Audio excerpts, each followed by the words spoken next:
So may bungkag dahil sa inyong tanan no. So nagampo ko na kay mamahaw mi karon kay maadto mi kapalong. So mao to mga kanatiks kay magpa-endure sa kumanghod. So karon is sumanatag kaon nag-toothbrush na ta.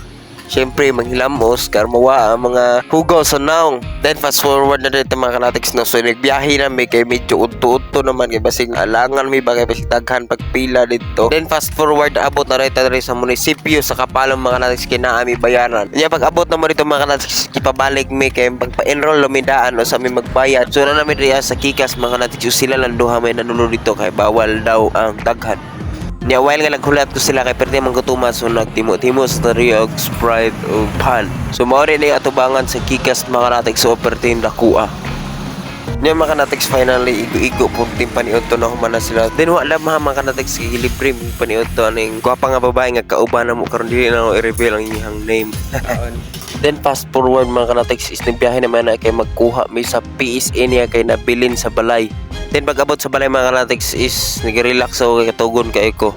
Then mga 20 minutos na relax mga kanatiks so nagbiyahe na pod mi. Sa fast forward mga kanatiks naabot na mi sa Kapalong. Then human nag-enroll ako manghod mga kanatiks. Then igo na nami bagbaya dito sa munisipyo mga kanatiks kay aron nga manguli na. So wala na mo gisamog among isa ka kauban kaniha kay mag-relax sa puto siya kay napatoy duty unyang gabi kay call center ang trabaho ato. So ayun mga kanatiks nakauli na mi sa balay. Salamat sa pag-uban. God bless.